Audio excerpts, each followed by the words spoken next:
Welcome to the Leader's Edge podcast. I'm Sandy Laycox, editor-in-chief of Leader's Edge. In this episode of our new Politics and Risk series, we have SVP of Government Affairs for the Council, Joel Kopperud, interviewing Representative Sean Casten of Illinois. They have a very interesting and insightful conversation around the House Speaker vote that's currently ongoing, Inflation Reduction Act and renewable energy, as well as the current political climate. It's a great conversation. Then we get a quick rundown from Joel and Blair Bartlett on the current issues government affairs is tackling. Give it a listen. Hi, everybody. Thanks for joining our latest iteration of the Government Affairs podcast here at the Council of Insurance Agents and Brokers. My name is Joel Kopperud. I'm Senior Vice President of Government Affairs.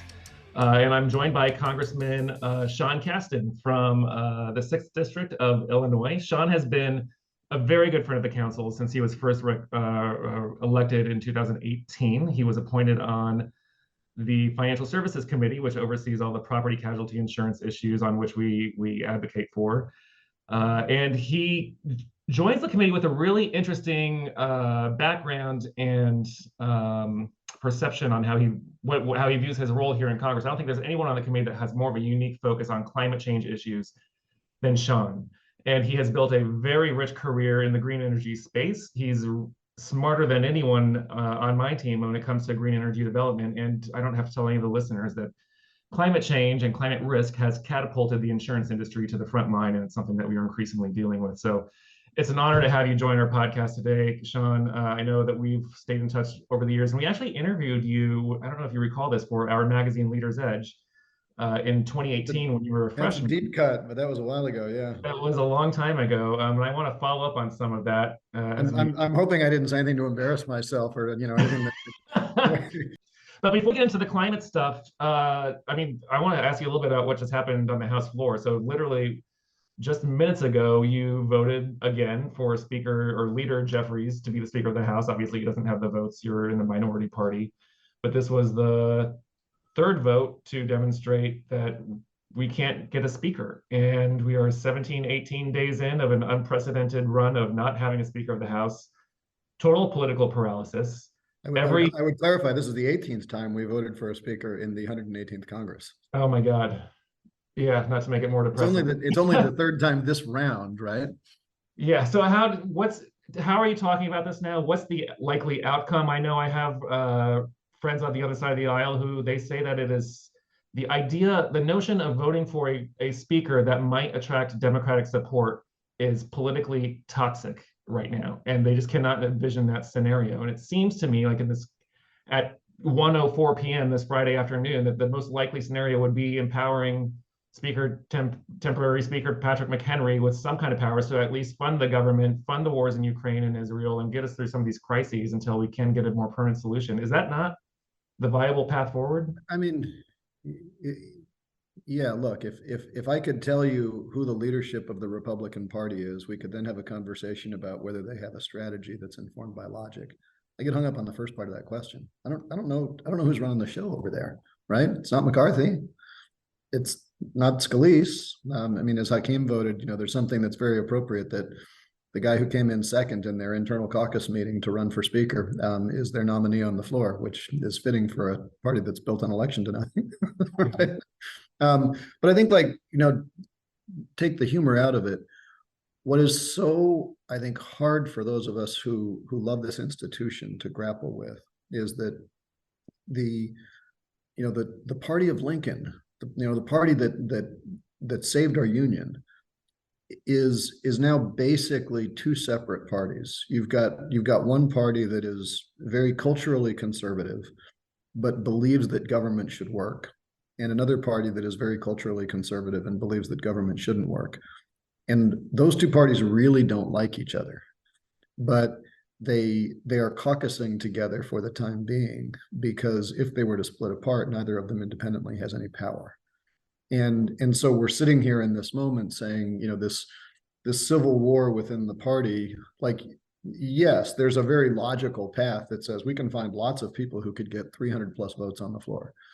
But because the Republicans are in the majority, they control what comes to the floor. And, we saw, the end of the McCarthy era was because we passed a continuing resolution with roughly 300 votes on the floor that got the pro-governance wing of the Republican Party and all the Democrats to support it, and that initiated this civil war. Mm-hmm. When we had amendments in the NDAA to provide aid for Ukraine, we got roughly that same 311 caucus that agreed to support that. So there is a substantial governing majority in the House, but to acknowledge that government majority would require the Republican Party to basically split themselves in two.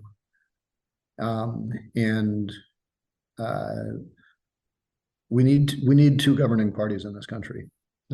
We don't have one, and it's unclear how you get through this until they heal themselves. I mean, I'm reminded, I think 3 years ago, Pelosi said to me at one point that the Republican Party is incapable of fixing themselves, but we don't have the power to fix them either.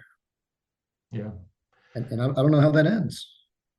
So a couple years ago, we were just coming out of the pandemic, and Congressman from Massachusetts, we were talking about some of these broader politics, which haven't changed since then, I don't think. And he said at the time, which was very accurate, he said, look, the battles in Washington are no longer fought between the two parties. The battles are fought within the two parties. And at the time, he said, for Democrats, it's capitalists versus socialists. And he said, for Republicans, it's constitutionalists versus authoritarians. Fast forward to everything that you just talked about, the Civil War on the other side of the aisle. Here we are now. Democrats seem very united, but it's easy to be united when you're in the opposition. Do you envision a scenario if Democrats do take back the House, which I think if the election were held tomorrow, they probably would? Would you see a similar scenario where we would be back to division of, as the other guy put it, capitalists versus socialists, or do you see we will stay a united front? Well, I mean, look, we had the same thin majorities that they have right now in the last term, and we got an awful lot done as a united party. I think what makes it easier for the Democrats to stay united is what makes easy, I think, for any of us in our friendships or professional lives. We know people who have very different views about the best way to get from point A to point B. But as long as we agree that we're heading to point B, we can get along with each other, right? And between the right flank and the left flank of the Democratic Party, there's a very broad agreement about where we want to get to. Equal treatment under the law, peaceful transfer of power, women's right to choose, full equality for everyone in our society to be their best and truest self. I wouldn't say it's capitalism and socialism. I think it's that. I'm forgetting his name now. He's a wonderful writer. He said that the capitalism is the tool we use to pay for socialism. And I think there are healthy debates about like what parts of our society are best served with market measures, what parts of our society are best served with government protection, with government resources. And no one in the Democratic Party believes that there's nothing in either box. Like I don't think anybody's saying we should privatize our military. Right? But that's a healthy debate. I think what's harder on the Republican side is I don't know that they agree about A to B. Like, if one of you is for constitutionalism, the other one is for authoritarianism, that's a very different view of where we're going. That's a very different view of, are we a country of laws where everybody is treated equally under the law? Do we agree that the best way to solve hard problems is through the democratic process or not? That's not how do we get from A to B? That's I want to go to B and you want to go to X. Not you personally, Joel, but you understand. Yeah, it's crazy. So the climate stuff is, it's front and center for our industry right now. There's a hearing in the Financial Services Committee and the Insurance Subcommittee next Tuesday. This is going to be one of the top issues that are complicating our insurance space. But from where you sit in the background that you have in green energy, you talked to us in 2018 about, at that time, there was significant capital in the global markets that you thought should be refocused to start building a better, broader infrastructure to generate more green energy, just in general, to combat the fossil fuels and lower the carbon output and all of that. That was 5 years ago now. How has your thinking, or has it evolved since then, given we're in a different economy, post-pandemic, different realistic outcome vision? Yeah, what are your thoughts? It's funny. I spoke to the Netroots Nation event in Chicago over the summer, and obviously a far left group. And I said to them that I think the lesson of the IRA is that we passed the single biggest climate investment ever passed by any government anywhere. And we should take tremendous pride of that. And it is genuinely going to reduce CO2 emissions in the US by 40%, which is 60% less than what's necessary. And my exhortation to these, this very far left room was that there is nothing wrong with dancing in the end zone after a touchdown and simultaneously not popping the champagne bottle to assume you've won the game. Mm-hmm. And that's sort of the moment we're in, because we, maybe to push that metaphor too hard, we need to intercept the next three plays, hold possession in the remaining few minutes we've got in this game if we're actually going to win. And the pace of climate change has not slowed down. We are finally starting to move in the right direction, but we still are facing these huge and massive disruptions. And maybe just to pick on the metaphor we used in the last question, what would a world look like where capital allocation in the United States was only based on free market with no government oversight? I think it's completely reasonable to conclude that no one would insure properties on the Gulf Coast. You probably wouldn't get any insurance in wildfire-prone regions either, or other areas subject to climate risk. You would see a massive shift in energy capital markets into clean energy because it's cheaper. If you've got the choice to own an asset that has zero marginal cost, that's providing something that people want, electricity, heat, whatever, or something that has a non-zero marginal cost, which one are you going to build, right?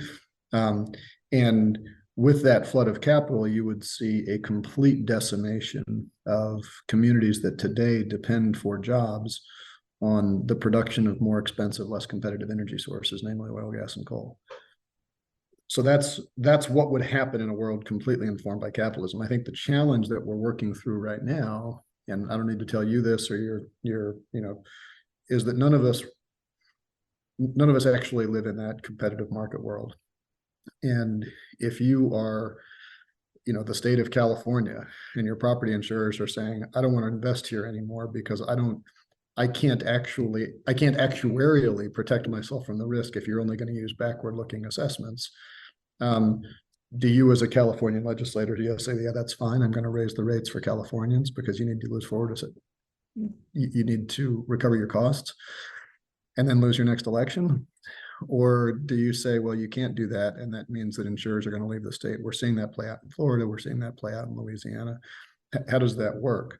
On the positive side, these huge flights of capital, which are really, really good things and are leading, 15 years ago, 50% of all power in the US came from coal. Today, it's less than 18%, and we generate more power from renewables than from coal. That's not because we're woke.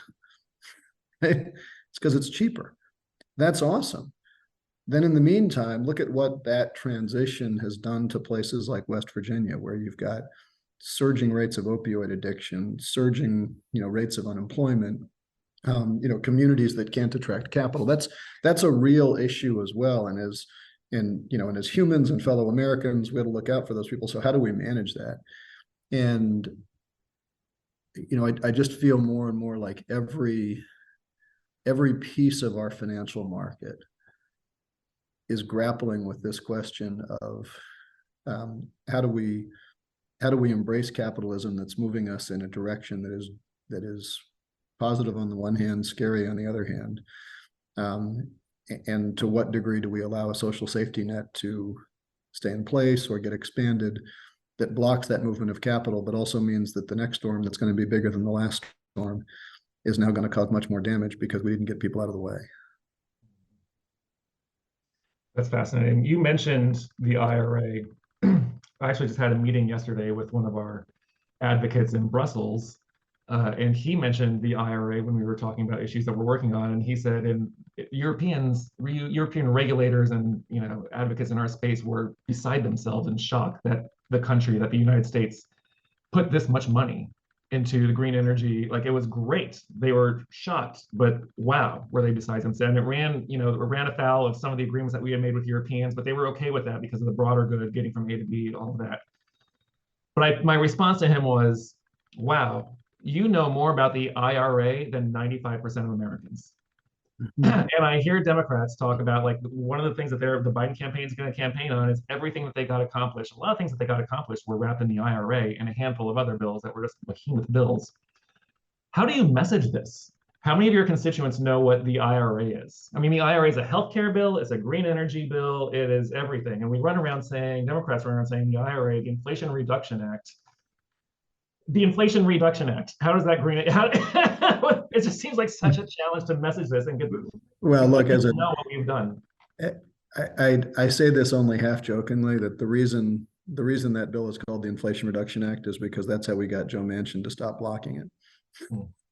It's not because it was pull tested with a great, brand management firm to come up with how to put that through. Look, I could identify all sorts of bills that have horrible names, and if that's all you're going to do, that's a problem. But I think in general, people understand policies. They understand the differences that are coming through.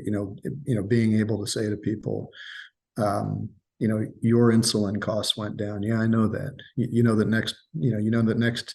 Next year you're no longer going to, you're going to have a cap on your out-of-pocket payments under Medicare Part D, and you're not going to pay more than $2,000 a year. And when you talk to seniors who know exactly what that means, and understand what that means for them, pointing out to people all the investments that are coming through, whether from infrastructure or the hydrogen hub that we just got approved in Illinois. People can see those jobs, can see those coming through. I remember I did a town hall on inflation right when inflation was sitting at 9%, and I had a constituent who said to me that he didn't feel like Democrats were doing enough to lower inflation. And I said, well, did you get a raise last year? And he paused. He said, yeah. And I said, was it a good raise? And he said, yeah, it was actually a really good raise. And I said, well, I'm delighted for you. Does it bother you that it was inflationary? Do you have more money in your bank account right now than you did last year? Well, yeah, I do. Like, okay. Yes, we've got some problems on inflation, and there's a global phenomenon, but because of what we've done, we've given you more bargaining power. And we're seeing wages grow up, especially for the lower quartiles of our economy, specifically because of what we did. And you just affirmed that you've seen that personally in your pocket. So let's talk about how we did that. And now you're having a conversation as opposed to just talking about headlines. And I've certainly found that, once you get to that one-on-one level, people really appreciate it and understand it. Yeah, that's a good point. We're running up on time. I have two questions I want to ask you, and we ask every member that joins our podcast these same questions. First question: what's the number one issue that you're hearing about from your constituents right now? It's really, look, in this week, if you would have asked me that 2 weeks ago, I would have had something different to say. In this week, what's happening in Israel is just horrific. And, in general, I think foreign policy doesn't drive American voters very much, but the phones are ringing off the hook. Frankly, I represent the largest Palestinian community in Illinois. So they're ringing off the hook on I hate to say both sides of the issue. What Hamas did was horrible and is inexcusable, but that is a very animating issue right now. I would have had a different answer a few weeks ago, but that's what's consuming a lot of our bandwidth today. And there was a tragic crime not far from your. Yeah, and the service was just outside of my district, but it was very tightly interwoven into the community in Bridgeview and Palos and some of those communities down there. It's this neighborhood that's called Little Palestine. It's a very tightly knit group, and just horrible, right? And and not to make these things political, but it is. I don't think we should lose sight of the fact that after 9/11, the first speech George Bush said was, "We are not at war with Islam." And after the Unite the Right rally in Charlotte, Donald Trump said there are very fine people on both sides. And there is every Jewish person I talk to tells me at some point about how much more security they have at their temple right now because of what the right wing has done to animate anti-Semitism. And every Muslim or Muslim-looking person who I talk to is also, keenly aware of what Trump did with the Muslim ban and the demonization of the other that happened with that. And there's legitimate fear in a lot of marginalized communities about what's happening with this very, very authoritarian anti-rule of law spirit that's animated the far right in this country. And I think it behooves us all to call that out. And it scares me how partisan it is to call it out. I mean, look, I just got back from the floor. Right before I got to the floor, there was a leak that in the Republican caucus, Republican members of Congress were getting threats left on their spouses' cell phones. And Warren Davidson from Ohio said, well, that's just because you voted against Jordan, and suggested that maybe that was appropriate. Like, how hard would it, why is it hard to just condemn using violence to achieve political ends? I mean, that's kind of the working textbook definition of terrorism. And yet, who in the Republican Party is actually condemning it? That's crazy. And it makes for an interesting segue to my second question that we ask every member, which is, who's your favorite member to work with on the other side of the aisle? I'm chuckling because I've been asked that term since I've been here. And every time I answer that question, the person I name loses their next election. My first term, in my first term, it was Denver Riggleman, and now he's gone. My second term, it was Fred Upton, and Fred decided to step down. And I almost don't want to curse people right now, like hurt them with that. So, I have a very good friendship with John Curtis from Utah, who's a good soul. I don't want him to leave, right? But I'm reluctant to sing his name too loud because I'm batting 1,000 on a game I don't want to win.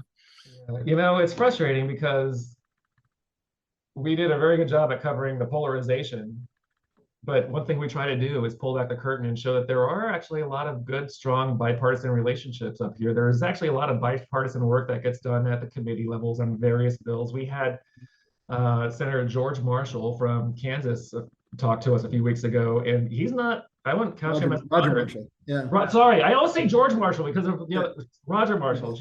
Yes. But he pointed to, Kansas Republican senator. He's a conservative, but he was like, I'm partnering with Elizabeth Warren on crypto stuff. I'm partnering with Bernie Sanders. We were part of that group.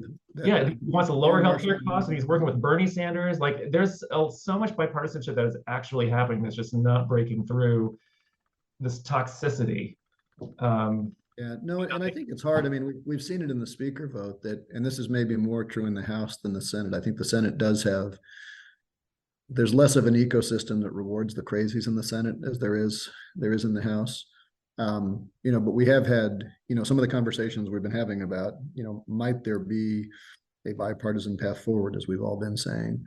And I think there's a keen recognition on our side that while there are Republicans who are willing to have those conversations and talk with us, the minute we come out and say Republican member X has a great idea and the Democrats would support it, that's now become poisonous to the Marjorie Taylor Greene wing of the party.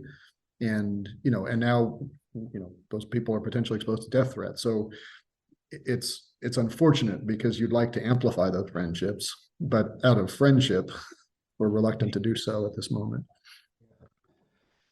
John, thank you. I could talk to you for an hour about this, but I think I'm the only one that would be interested in doing that. But, I would be, Joel. Always happy to do the long play album next time. Yeah, exactly. I always enjoy being in your space. Thank you for the time. You're so good to us as an industry. You're a good ally to have up there, and really appreciate everything you're doing. So thank you. Always a pleasure. Thank you as well. Joel and Blair, always great to have you here. We just heard a great interview, Joel, with you and Representative Casten in the House. We'd love to hear, actually, since it was two Democrats talking to each other, I'd love to hear from you, Blair. What are your takeaways from that? I love it when Democrat members talk about Republican politics. I love it. And I love, but to be, one of my favorite things is like, we had a similar margin, when Congressman Casten said we had a similar margin, when they had Speaker Pelosi and they were able to pass things. And I'm like, but they also had their own challenges. But I think the what they had, what we didn't have, is that Speaker Pelosi was able to keep her people in line, and the Republican Party is not in the House. I think Senator McConnell is able to do it on the Senate side, but we don't have that leadership and that strength on the House side, unfortunately. And it is, talking with friends. One of my friends said, I don't even think Ronald Reagan could be elected speaker right now. And I chuckled, but I'm like, wow, I think that's right. I think for whatever it is, we're at this point right now. I don't know what's going to change. I think Congressman Jim Jordan is losing that confidence from the people that voted for him, those ones that were on the fence. And in speaking with some of those members, his tactics had a lot to do with it, and how he behaved after the vote of confidence for Steve Scalise, and when Steve Scalise lost the vote, how he behaved during that process, and then how he has behaved and how he has reacted to the death threats that members of Congress have gotten since they, when they didn't vote for him as speaker. And so it's, what does he expect? What does, Congressman Jim Jordan expect when he has never voted for a farm bill? And if that's your number one priority, of course, it's going to be difficult to support that, that person as speaker. So we're in as Joel Kopperud would say, we're in a dark time.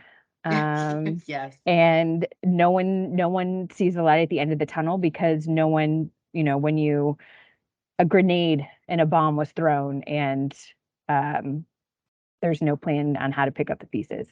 And so that's where we are right now. And it's unfortunate, because there are a lot of things going on in the world right now.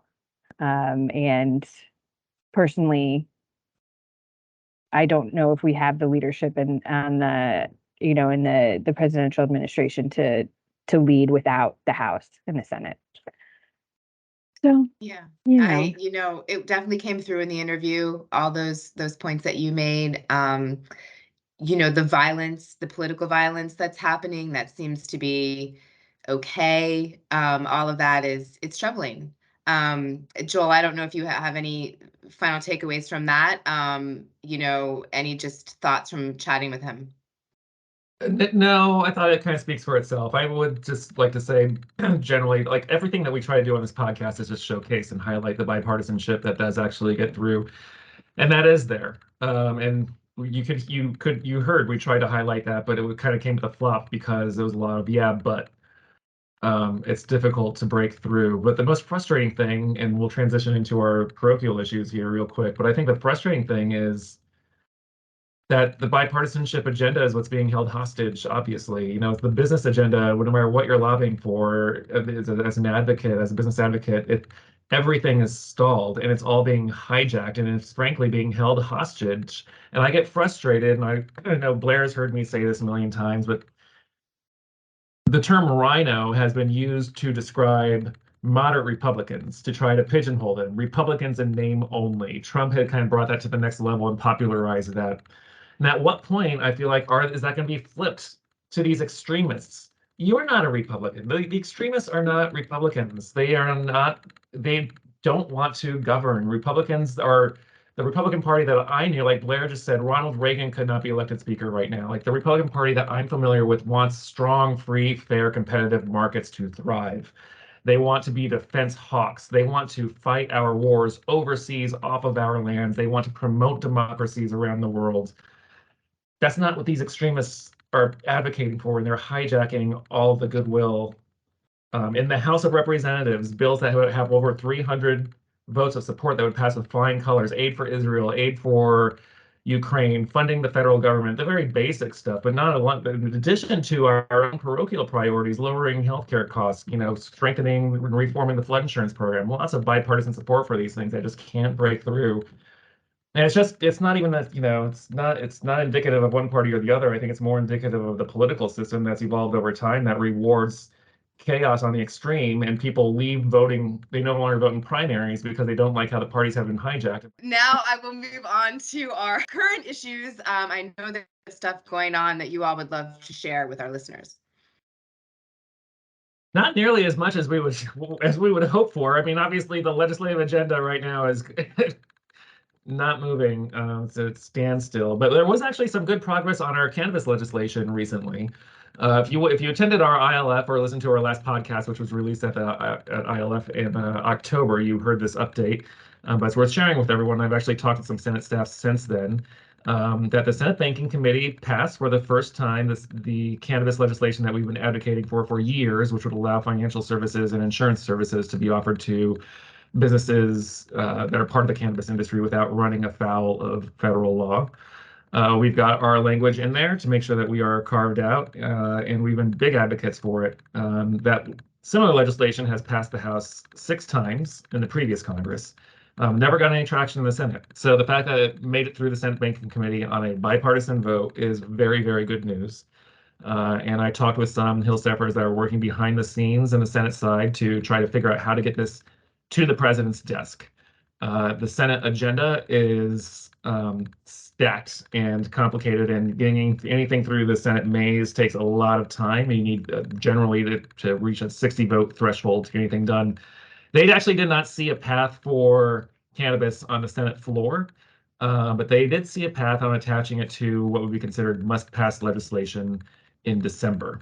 And they are working to pre-conference, what we call pre-conferencing, with the House side.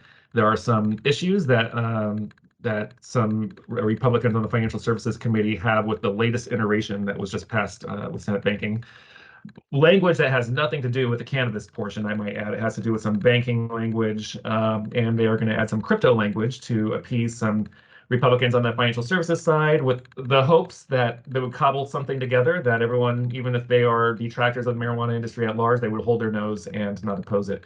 So all to say that I think the next big hurdle for this, which would hopefully be a good moment, will be in December when presumably we have a speaker and the agenda is unlocked, and they're moving forward on legislation. Hopefully this would be attached to a broader omnibus bill. But that's a lot of ifs, ands, and buts. And that is assuming that, I mean, if they're struggling to fund the federal government. So whatever we consider must pass legislation these days might be a different definition than it was a couple months ago. But all said and done, I think that's very positive news.